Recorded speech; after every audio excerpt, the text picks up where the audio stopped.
Thank you for completing the assessment quiz. We hope this self-reflective exercise was helpful to you. Now that you've completed the assessment, next up you will view the recorded content. Enjoy the session. So the requests that we had when I was asking questions had quite a few things around retirement or financial planning. And I'm sure some of that has to do with the grant and just being able to think about, pieces that we might not have been able to do as easily, especially in family childcare prior to this moment. But the more I got to thinking about it, that is part of what we're going to talk about today. But the more I got to thinking about it is there's more to planning for retirement than just figuring out, okay, where do I go to put the money? So I really backed up and I started thinking about this idea of resilience. And that's been a big topic with a lot of things that Equipped has been doing recently. And I wanted to frame, how do we think about all of financial planning as resilience? Now, I know that's kind of a stretch right now, but we're going to get into that a little bit more. We're going to talk about how we take steps towards financial resilience, and we've got a little bit of a self-assessment, and I have a to-do list for you, and some of that we're going to cover today, and I included a handout that says financial to-do list in an email, which those of you that are with the association today wouldn't have that in person, and that's fine. The reason I say that, just so you don't feel like you've missed out on a handout, is because it's actually a follow-up document and it follows the same exact agenda of what we're going to talk about today. With that to-do list, we're going to decide something you do when you leave here and next steps. So I'm going to jump right into this. I'm going to stop sharing for just a second. And I had this set up as a poll, and rather than a poll, because that works best when you have a huge group, I'd rather just ask you and y'all can talk to each other about this, or just give me a thumbs up, because this one is a really quick yes or no. Overall, do you think financial planning is important? And that's basically a yes or no question, right? Miss Anita gave me a thumbs up right there. She's ready. Can she see me? Miss Peggy, I know you're there too. I'm so glad. How are you? I'm fine. I'm taking care of baby. I'm listening. I have to put you on mute. I got to feed you are always multitasking. I'm so glad that you're here today, though. So I'm just going to keep talking, and I know you're there in the background. But if you have a question, please don't hesitate to jump in. All right. Thank you. So I think we'd all agree, right? If somebody just asks you that flat out question, is financial planning important? Most of you are going to say, yeah, or you wouldn't have asked to get information about it, right? So here's the tricky question. On a scale of 1 to 5, and I can see a couple of y'all out there, if you just hold up a finger or however many fingers, with a 1 being not so great, and 5 being, I am set, I know where I stand, and I have a plan for my future, where would you say you are in financial planning? 1 being the not so great, and then the 5 being, I don't even need to be here. I got 2s, 3s, 1s, 2s, 2s, 3s. So kind of in the middle, right? So here's the big question. And you can talk to each other about this, or turn the mic off and we'll just chat for a moment, whatever, Nicole, as long as I'm not bumping you around the room to be the Vanna White of the day. What are some reasons you think between that discrepancy? Like, if we know it's important, everybody said yeah, but then we say our own process is like in the 2s and 3s, is if I had to pick an average. What are some reasons that we might not be saying we're at a 5?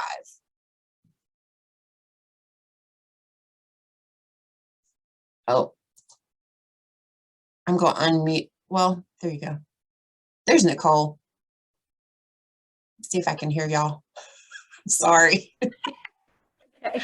I'm going to be the unmute person. Yeah, you can leave it off if you want to, Nicole, and I can mute on this end if background noise gets crazy.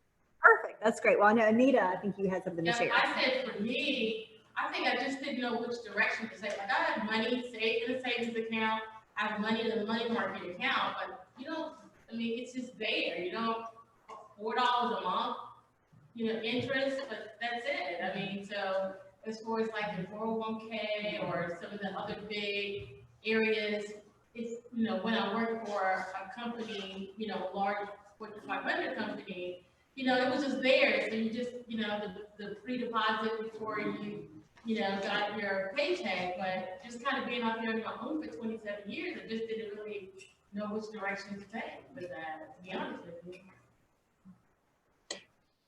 Definitely. And for the folks that are joining in too, I raised a question. I think every single person, when I said, is financial planning important? Almost everyone says yes, or you wouldn't be here. But when I ask you to think about your own practices and where you stand on a 1 to 5, most folks are in the 2, 3, somewhere in the middle range, if I had to average. And I was asking, what are some reasons that might be?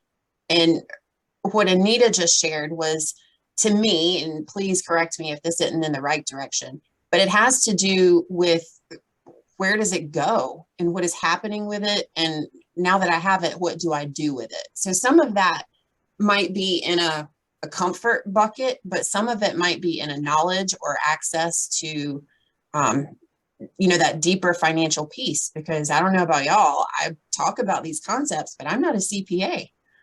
Some of this I can't explain either. I am here to provide resources and kind of give you the background to lead you in the right direction. But I can't solve it for someone else. So that's part of it too. And I don't know if any of the folks that are in the background that have joined virtually, if there's anything you want to add to that, some of the reasons that you might not be at a 5 when it comes to where you want to be in your financial planning practices, please jump into. I'm very conversational, and technically we have a small enough group to be able to do it that way. I wanted to share, because what you said just came up. Let me make sure I come to the right one. Okay, so some of those reasons, and some of that actually, Anita, I see on here of yours. When I talk to family childcare home providers, especially, they range from, I don't have money. I don't make enough money. I mean, how are you supposed to save if you're not making enough? Some of the other pieces are, I need this first before I can start saving. I'm not organized. I don't know how. I avoid it. It might be that it's so scary, or I'm so far in, I'm not exactly sure how to get back out. Access to resources. So I think looking at this list, you can probably all find something that connects or resonates with you. And this is where I really want to tie this to the idea of resilience. So I want you to think for just a second about a time when you faced a really difficult situation in life, even if it has nothing to do with a financial disaster, but you made it through to the other side. Whatever that hard thing was that you faced, I want you to really think about and embody and put yourself there to say, what were you thinking and how did you feel when you were in the thick of it? It's rough. I could probably name a ton. For me personally, I've been through a home foreclosure. This was a while back. But it was terrifying. Now, I didn't have a child at the time. I was young, and there's a whole lot more to the context of that story. But there's a lot of emotions that put you in a situation when you are in a difficult moment. So what skills helped you get through that? Because you made it to the other side. You are still here. You have shown up today, and there's something to be said for that. And my other question was, were you able to do it on your own?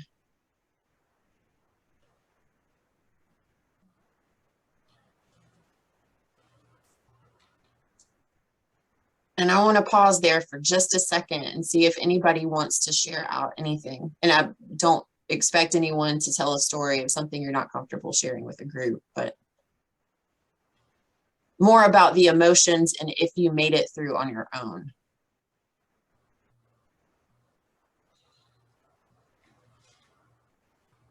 For me, I can think about a couple of those things I have had to go through, and the emotional roller coaster, because you have those highs, you have those downs when you feel like I'm just not gonna get through it. But then when you consult with someone or talk with someone, you kind of get into a peak of coming up. And then once you further consult whatever the issue is, and you kind of get over it, you kind of come back into a calm and peace. So emotionally for me, that's kind of like a roller coaster depending on what the situation was. And then I guess I would have to say, having someone to talk to, having someone to give me the insight of what I need to get the information I need to better myself in that situation, if that makes sense. Having someone that knows what I didn't know or can say the right words to kind of help me, get to that next point, get out of the disappointment and start getting over into the new norm, and that you can get through this and get some understanding. And what I heard in that, Zanetta, was that there's some skills that you had to work through and recognize and use that were internal to you. Someone else couldn't give that to you. But at the same time, I also heard other people mentioned in that. And I think that's really interesting. And one of the reasons I chose the handout, and I'm going to share it in the chat for those of you who are virtual with us. It's one of the reasons I chose. I have too many screens up, bear with me. The resiliency resources assessment quiz handout that Nicole had for you all. It's one of the reasons I chose that. And I think I will not turn into political Ashley, but we have to acknowledge that we live in a society where finances are very much a secretive thing. And yes, in the chat, you will get all of the handouts and copies of the PowerPoint and everything afterwards too. It's secretive, but you're also made to feel like you're on your own.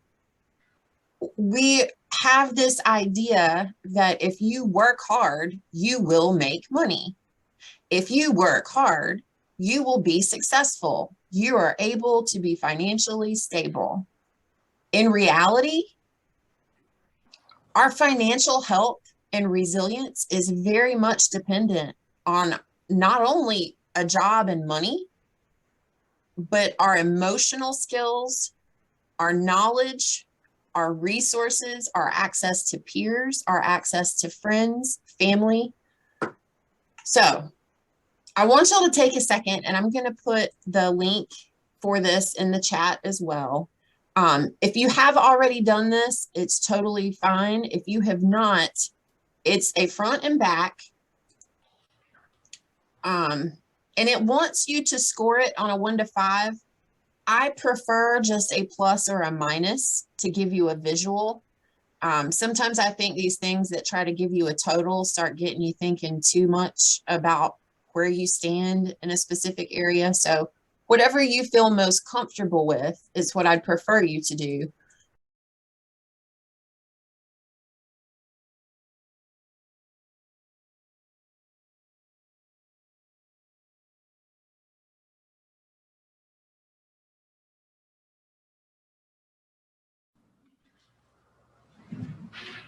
You can keep looking through this, but I do want to open it up and ask you what you notice about these 3 sections as to how they're broken down as being part of financial resilience.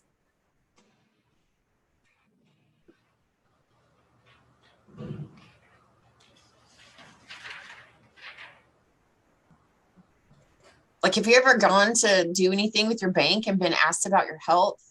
Or if you have friends? Like, what do you notice about these sections? Never thought about friends as a resource, but I guess it could be friends or family. I guess it could be. I never thought about it. Yeah, that was good too. Not as a defense, you know. Right. So because I said no, and then I thought about it, and I thought about it a little deeper, and I was like, well, yeah, I probably do have close friends or first cousins that could be a resource in a situation, but on the surface, I thought, no. Yeah, right. Yeah. But perhaps. And I think that's pretty typical for a lot of folks. And families operate in different ways. And I just wanted to bring up too, not everything on these lists is going to be applicable for where everyone is in their life. But what I thought was really interesting, so let me pose this. Was there one section that you feel like you had a whole lot more pluses in? Like, where would your strengths fall out of the 3 sections? Financial Or was my strength. But which one? My strength was financial resources. Okay. But my weakness was personal resources. They had held myself accountable. Because if I have to buy papers right now in my house, I would have to call my sister. Right. Because she keeps everything organized for me. Where is this and where is that? So now I need to make myself more responsible for things. Oh, wow. Is that Miss Dolores? Yes. I recognized your voice. That's an incredible insight to see out of those 3 sections. I didn't predict that one coming up, but it makes total sense. I think it does because so many folks tell me if they do have a CPA or someone that does their taxes, they often just keep things organized but hand it off. And at the end of the day, do you go back to see, was the time space percentage used? Were deductions put in as they should be for family childcare? Tom Copeland will hammer this in our heads. Taxes done wrong for family childcare is one of the biggest ways that family childcare homes lose income. So I'm gonna move us forward with this, but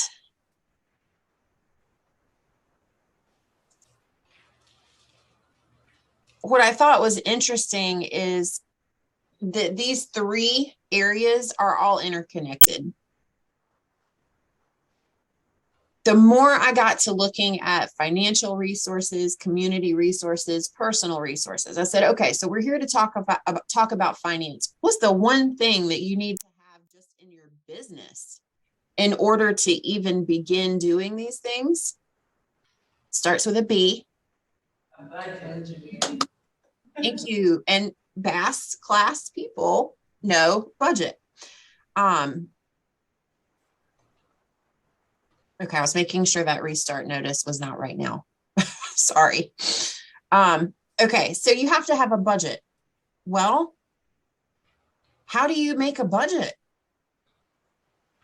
If you are coming into this as a family childcare home provider and you don't have access to community resources, local organizations, business support, your personal resources might be access and understanding the technology. You could always write one on a piece of paper, but if you don't have the understanding of the financial terms or knowing where you are you going to get the budget? So the more I thought about this, it's really, really interconnected. And I wanted to highlight that because especially today, having just the joy of being able to say that the association is here. You are a group of peers who, even if someone is not feeling confident enough to call Ashley, who you know does all things business for family childcare, or at least can connect you to that you have a group right there together to begin being able to support each other or extending that support to other family childcare home providers in the community. So I think it's very important just to see how interconnected all of these pieces are. And with that being said, we're going to move into the meat today on financial resources, because that is indeed the main purpose of what I wanted to share. But I really wanted to tie it to this notion of being able to know where to go, who to talk to, and if you don't, also having the confidence to be able to ask for help, whether that is me at Equipped or peers in your group or that family member or whoever that might be. So with that being said, I'm going to send you a to-do list afterwards. And I know you're like, oh my goodness, a to-do list. It lines up with this entire series of what we're going to go through real quick. But there's 3 things that I want everyone to do, no matter what other things you have on your list that you're thinking about. If you're not doing this already, I want you to create or start working on creating a budget, both for the program and personally. A lot of times folks will say, well, I have a budget for the program, but when you really start looking at it, it gets some personal stuff mixed in. And a great way, which I've been saying this a lot lately, to help you with those 2 separate budgets is to have a separate account for just your business. And you're going to pay yourself first. Now, you're all saying, oh, yeah, I know that. I hear you say that all the time. But if you've already got the budget, I want you to do just a deeper budget look. Some folks do monthly, some folks do quarterly, especially now with getting a quarterly grant. However you approach that, just remember that quarterly grant piece of being divided up if you're doing a monthly budget versus quarterly. And knowing where you stand is identifying that overall surplus or deficit, which means, are you in the green or are you in the red? And it's really just about knowing where you stand and then moving towards assessing what is really coming in and what's really going out. Now, here's another tip, and I don't know if I've really gotten this deep into the budget idea before. If you have a budget for your business and a budget for your personal expenses, I would love for you to start making sure that your business budget has a time space percentage calculated into that for those have to pay things. And I guess an example of that would be, and if folks here are not familiar with the time space percentage, it's a number that's very important for your taxes. I'll send some information afterwards on how to get that number, but it represents not your whole house is used for your business, right? Just parts of your house. And then not all of your 24 hours a day is used for your business, even though sometimes it might feel like that. The time space percentage just represents what amount of your home and your time are used in your business. So what I mean by that is just make up a number. Let's say you have a mortgage payment that's $800 a month. You know that your time space percentage is 40%. So on your business budget, I want you to put the 320, which is 40% of 800 on that budget. And then the difference, of course, would be on your personal budget. Why might I suggest doing that?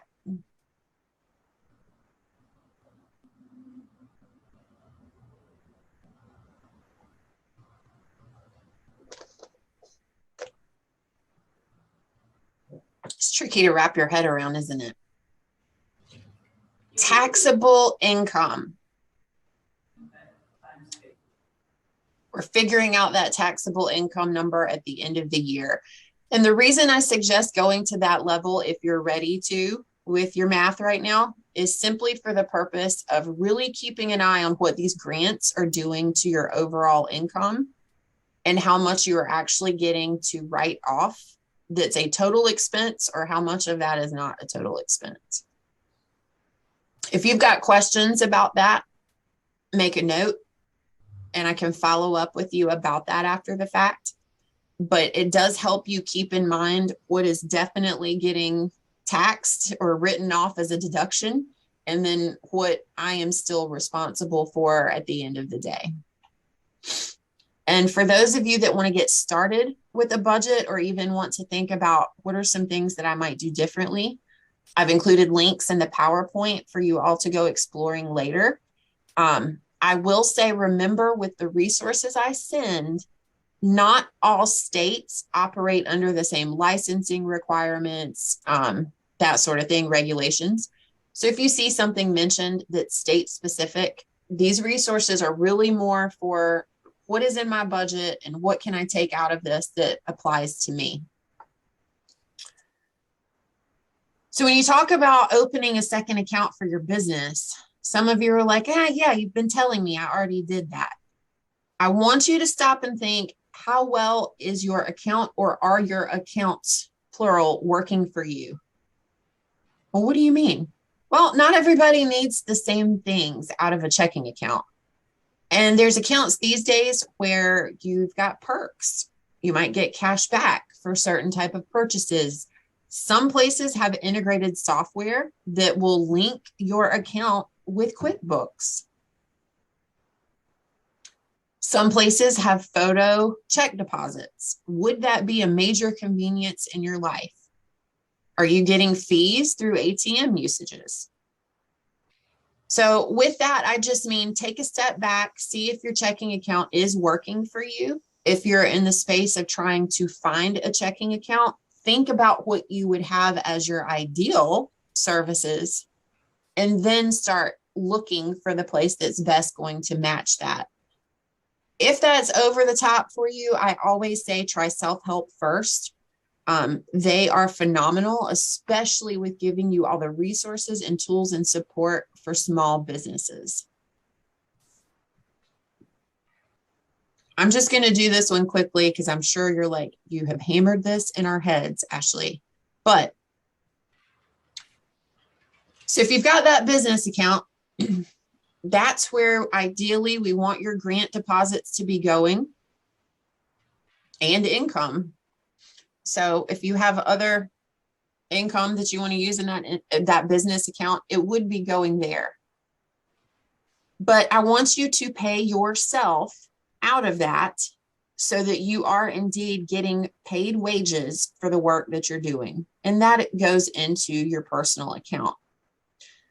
The only part that I want to remind you is that in this personal account, that's where you can spend that money on things that the grant may not qualify for. So, let's say, I don't know, you're adding on to a back room in your house because we know that's not something that we could do. This is where that would come from. The reason I put the deductions down here under your personal account is because those things are still really important on your taxes. The division just doesn't have anything to do with that as far as the grant dollars go. But we want you to pay yourself and then move that to a personal account just to have a record of paying yourself out of the grant funds.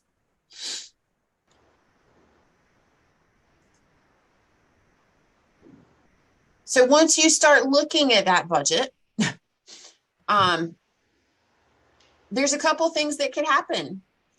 You might need to, well, let's just say this. Is there a deficit, or am I looking like I'm really close to writing that line? Obviously, there's two different things you can do. It's either cut back on your spending or increase what you're making. And I think we're all pretty familiar with that concept. However, there's a few little things I did want to point out that we don't always go to first. With the reduced spending, a big thing for some folks is having to do with debt, especially incurred from COVID or even prior to COVID. With the grant funds, if you pay yourself, you could put that entire chunk towards a credit card if that's what you chose to do. Now, remember, you are going to be responsible for the taxes on those dollars. And that's not necessarily a write-off unless it's a business related. You see where that could go. I'll stop with that one there. But I'm just trying to point out that this is one of those rare moments where you're getting a chunk, and it's really important to assess what is most important on that financial ladder of being able to get into the green on my budget, because that's where your continued financial resilience comes from, right? If you're constantly hitting close to that margin, you're going to continue having a little bit to put towards something else. But these chunks, which are the easiest way to get out of holes, think really about where is that going to benefit me the most. So the debt piece isn't going to apply to everyone. But I do want to point that out, that this is a moment where that is a potential solution to help you knock out some of the debt. But think creatively. I'm sure in the association, y'all may do this already. What are some ways you can share or trade services with other family childcare homes, especially in terms of substitutes, vacation weeks? I don't know. I'm throwing ideas out there at y'all to start brainstorming. What are some ways that I can cut back on what it is that I'm having to pay for? The income piece. I know we talked about this years ago in Bass, but have you looked at your annual fees that you might need to increase or implement? What are you charging compared to other folks around you? Any extra services that you feel like families might be able to or want to or need that you could provide? Charging monthly. I know a lot of folks don't do this, but if you're charging families monthly for tuition, not all months have the same number of days. So you're actually missing out on about 4 or 5 weeks worth of income if you were to calculate a weekly rate instead. So that's one place you might be able to just look at and see what would this change make overall in the income. And reassessing your past 3 years of taxes. Were they all done accurately? Time, space, percentage, because that's the biggest place that refunds come into play. And then I have to give this story just because it's Tom Copeland's and I love it. A provider he works with always picks one child every year and calls it her retirement baby. And every bit of income from that one child for that 1 year, she pretends as if she doesn't even get, and that goes into funding her backup plans. So do you have a retirement baby? That might be worth something you think about as well. I think many of you know the importance of liability insurance, so I won't sit too long on this idea. But homeowners and liability are 2 different types of coverage. And this example is another one that I love from Tom, and it's not completely accurate. But if some child falls, you get sued, you go to court, and the judge awards the family $300,000 in settlements. Without liability insurance for your business, you're going to hire an attorney who you have to pay, even if you end up winning the case. But if you don't, that $300,000 in settlements has to come from you. Meaning liens. Do you have a house? Do you have a car? IRAs, things frozen until things get paid, versus liability insurance, which is what is there to foot that bill. Again, I cannot highlight enough. If you have it, just go check in with it, reassess it. What are you covered for? What are you not? But your grant funds can cover the cost of your premium. It is a business expense.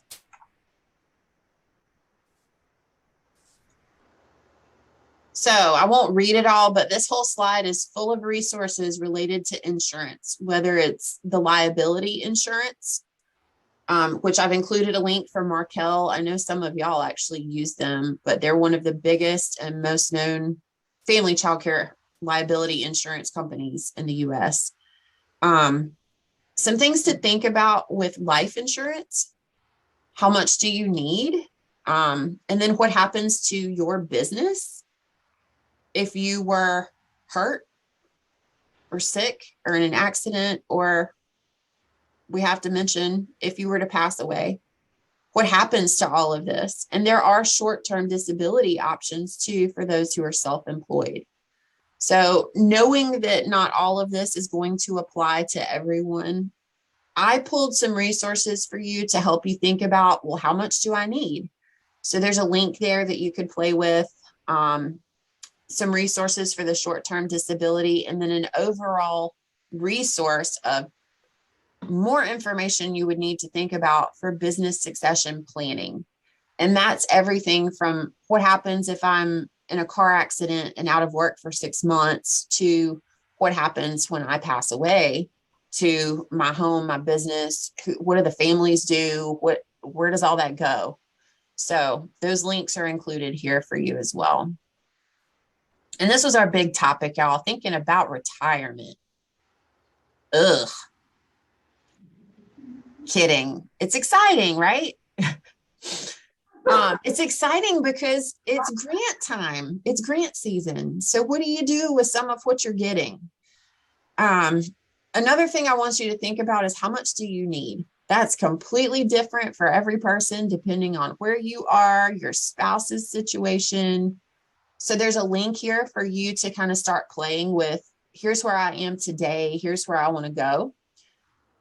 Tom recommends these 3 specifically for family childcare, and I'll tell you why in just a second.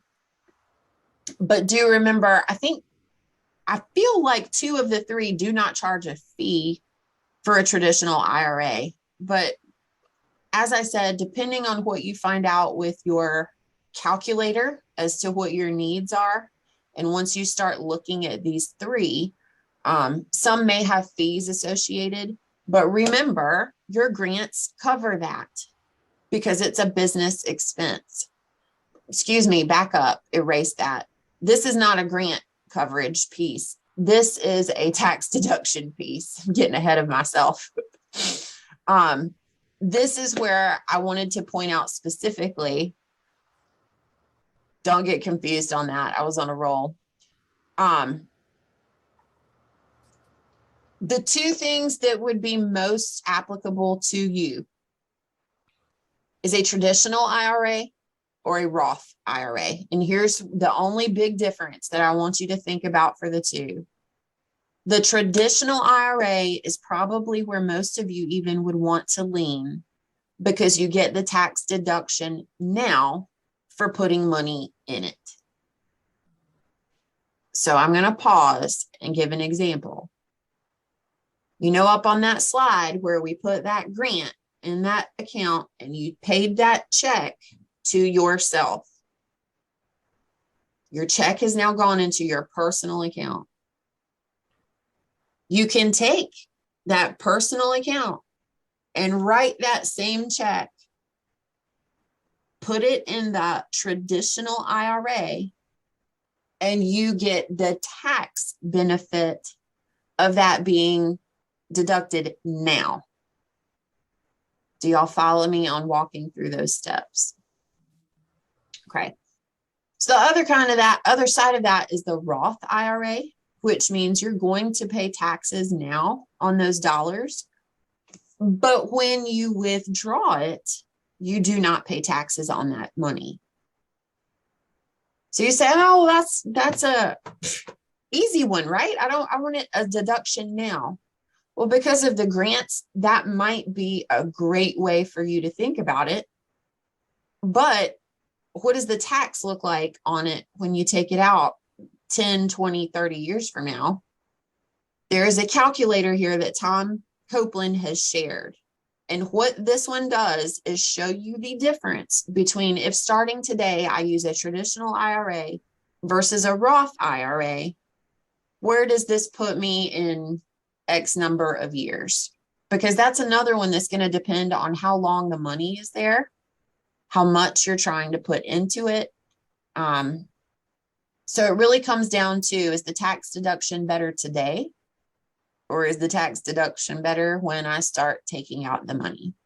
And again, that's not one that I could answer for anyone, but you're going to have to use some of the tools to look at that. And I've also given you some of the locations of online who to talk to. Now, another thing I wanted to point out I learned this not too long ago. Social Security benefits can completely change depending on when you decide to start using them. This is an estimator that you can use online, and it can show you the ideal age for you to start drawing Social Security and get the most money that you can possibly get. So I put that here with retirement because I think those two obviously have to go hand in hand. If you see that there's a major difference in when you start using Social Security and say, well, I want to wait until then, that could change how much you need to put in an IRA and vice versa. So I would think of those two things together. Look at your Social Security estimator first, unless that does not apply, and then look at how do I balance that with an IRA.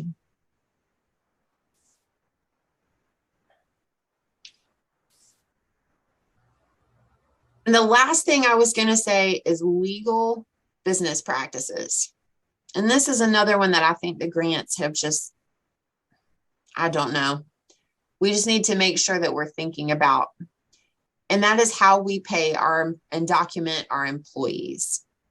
If folks say, well, they're not my employee, the definition from the IRS is that if you have any direction over what that person does in your business, they're basically an employee.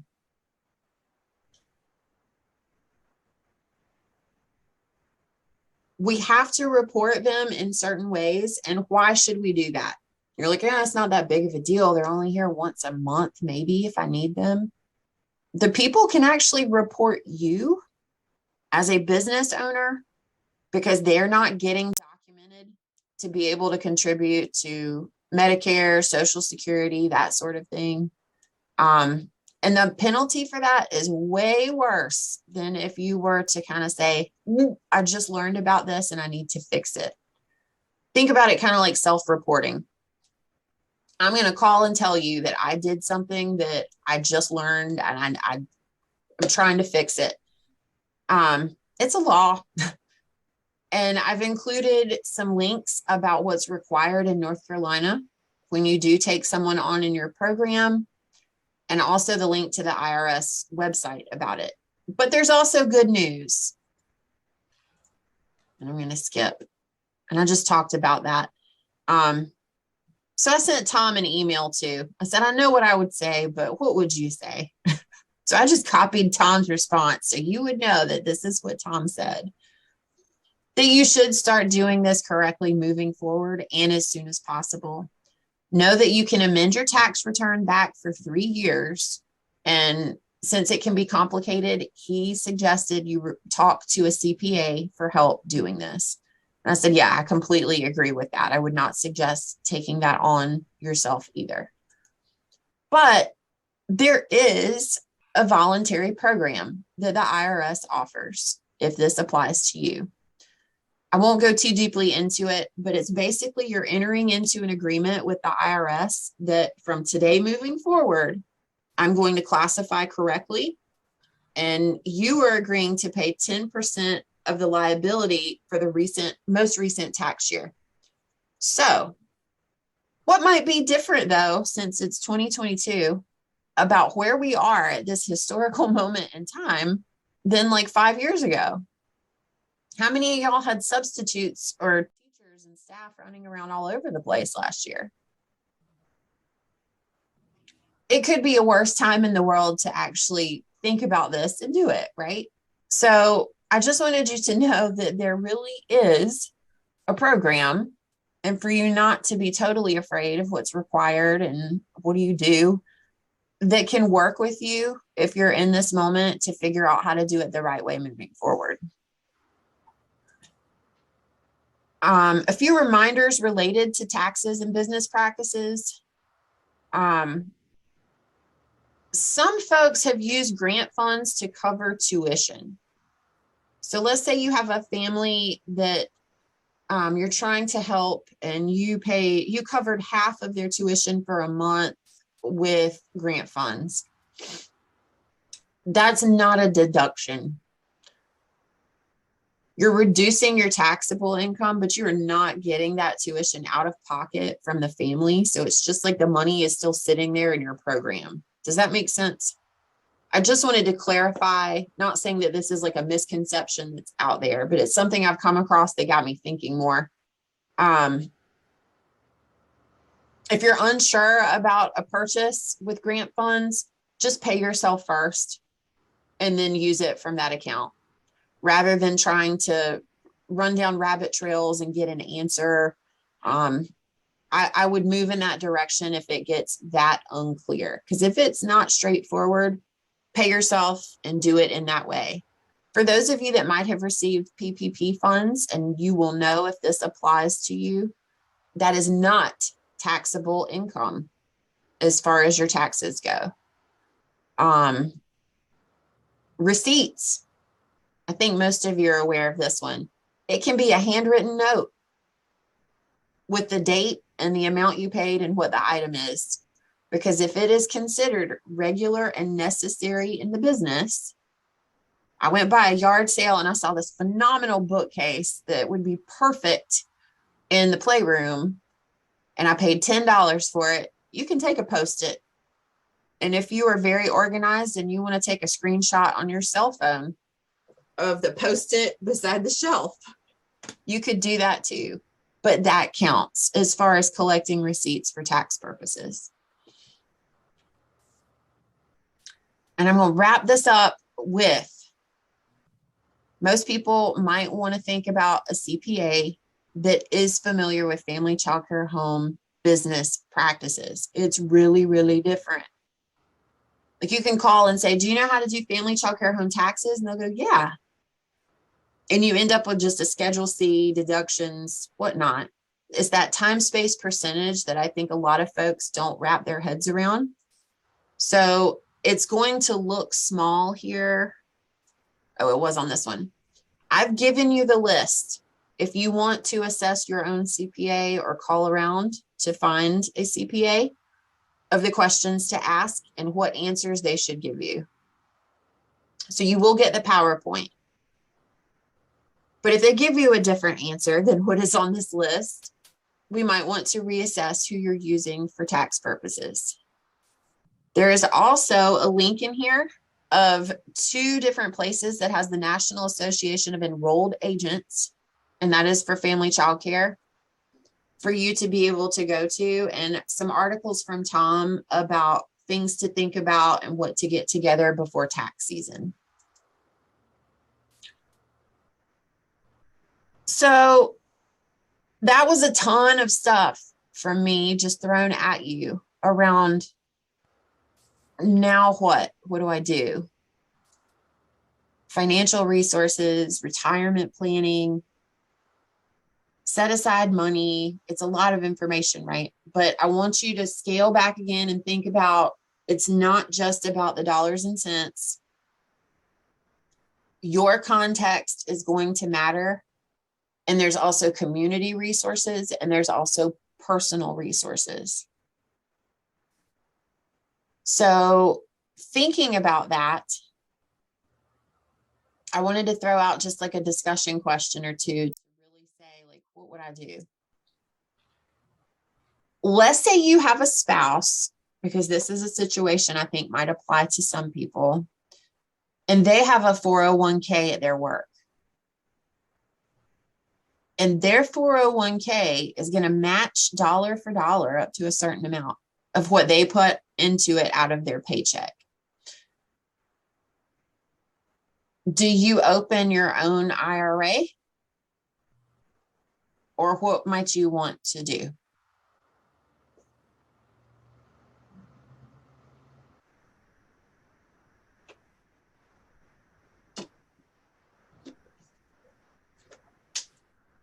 You could put that, yeah, you could put that funds in your spouse 401k. If this company is her company's gonna manage. Yeah, especially if they match. Use the funds to pay your spouse 401k. Any other thoughts? There's no one right answer. Especially if you love that baby. What did she say?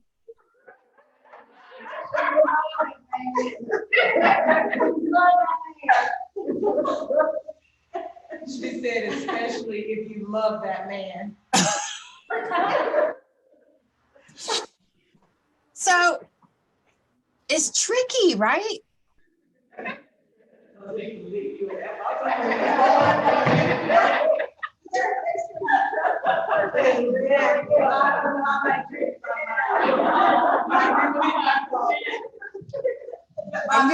I'm gonna keep rolling with that comment and say it depends on who all the beneficiaries are listed as. I'm kidding. So what I wanted to highlight with that question is it always seems like there might be like a gut reaction answer. Oh, a match. Yeah, that is good. So based on though everything I shared with tax deduction now versus tax deduction later, and you getting grant funds, and then the grants can be all you, I would say it's time to sit down with a calculator, and not a calculator to do it yourself, but some of the links that are in the PowerPoint to see what really is the smartest outcome. Instead of just saying, well, it's available, I'm going to put my money in it with his because there's a match. I don't know that that's always possible, but what you could say is you increase your elected amount at work all the way up to that max percent, and then we'll just use my extra income to make up for what we're losing from your paycheck. That could be one approach. You could look at the big picture and realize you could do that and have some go towards a separate IRA, just because grant funds are here. And how are you using them and what do you need to use them for? You could realize that your calculator might show more income of his going towards it than yours and his in the long term. I'm taking it out in 3 years. It all depends on the context, I guess, is what I'm hoping to hit here. The scary part, and the part that sometimes makes us apprehensive, is it does require a little bit of brain work. Are you there on your own, though?